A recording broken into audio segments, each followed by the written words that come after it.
Halo teman-teman kuat. Jadi kita nih udah beres bikin mind map dari buku Fortune Favors the Ready. Yuk kita bahas. Bareng-bareng ya guys.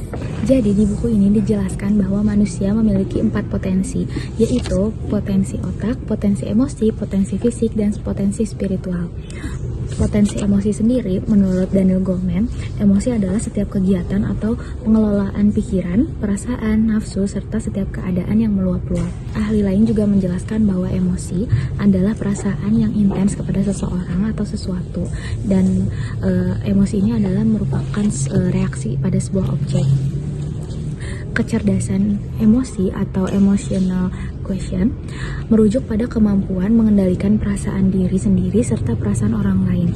Dan cara meningkatkan kecerdasan emosi ini adalah yang pertama adalah kesadaran diri, yaitu mampu mengenali emosi diri sendiri. Yang kemudian adalah pengaturan diri, yaitu mampu mengelola emosi diri. Yang ketiga adalah motivasi, yaitu kemampuan untuk memotivasi diri. Yang keempat adalah empati, yaitu mampu merasakan apa yang dirasakan orang lain. Dan yang kelima adalah keterampilan sosial.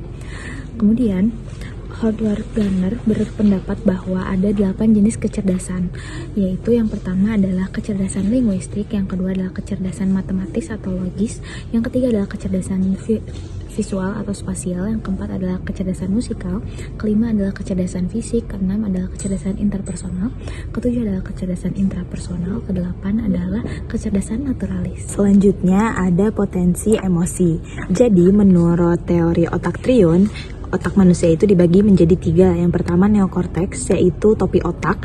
Neokortex ini itu berwarna kelabu yang berjumlah 80-85% dari massa otak.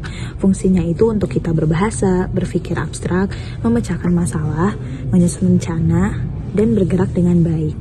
Lalu selanjutnya ada sistem limbik, yaitu otak tengah yang mengatur emosi dan hubungan manusia.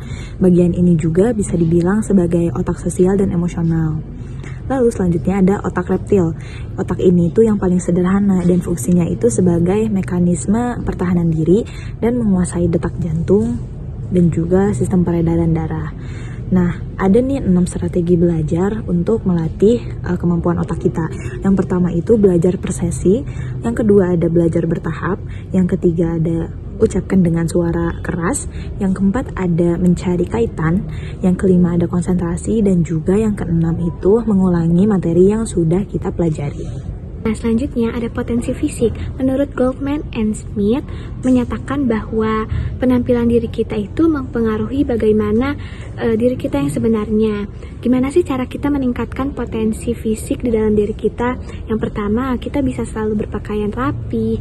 Kemudian kita juga bisa menggunakan bahasa-bahasa tubuh yang memiliki arti yang sopan dan hormat. Kita sebagai manusia tentu harus berusaha dengan sungguh-sungguh secara maksimal ya teman-teman. Nah, setelah itu tidak lupa kita serahkan hasilnya kepada Tuhan, yaitu Allah Subhanahu wa Ta'ala. Kemudian menurut Agim, manusia itu memiliki 1 jenis potensi diri, yaitu potensi hati. Nah, terdapat 3 jenis hati menurut Agim. Yang pertama itu hati yang rusak, kemudian itu yang kedua hati yang mati, dan yang ketiga itu hati yang sehat.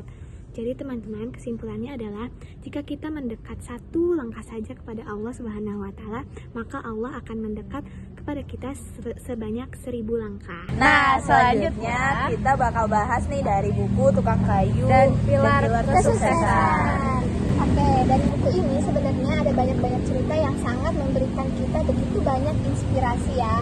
Nah, salah satunya yang pertama, dengan kita memahami diri sendiri, kita juga akan memahami bagaimana eksistensi kita, hubungan kita dengan orang lain. Nah, selanjutnya ada 2 alasan nih kenapa kita harus melakukan pengembangan diri. Yang pertama, karena adanya tuntutan pekerjaan dan standar yang semakin tinggi di masa-masa sekarang. Lalu selanjutnya ada karena ada orang lain juga yang sedang mengembangkan diri. Jadi kita ini bersaing dengan orang lain, teman-teman. Nah, di buku ini juga tertulis 5 kebutuhan dasar manusia. Yang pertama adalah ingin didengarkan, yang kedua adalah ingin dinomorsatukan, yang ketiga ingin disetujui, yang keempat ingin diterima pandangannya, dan yang kelima ingin dipatuhi perintahnya. Nah, kemudian dengan kita membantu meningkatkan citra diri seseorang, otomatis kita juga akan meningkatkan citra diri kita. Gimana sih cara kita membantu meningkatkan citra diri orang lain? Yang pertama, kita harus mendengarkan dia ketika dia bercerita dengan aktif. Kemudian kita menyatakan pendapat setuju dan memberi dukungan. Selanjutnya meminta bantuan, lalu meminta nasihat dan berekspresi sejujurnya.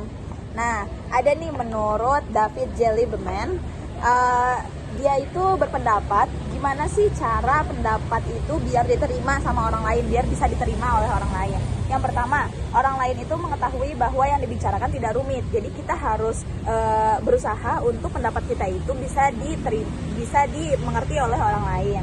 Lalu yang selanjutnya, orang lain itu mengetahui konteks dari apa yang dibicarakan. Jadi konteks dari percakapan kita itu harus jelas supaya orang lain bisa paham.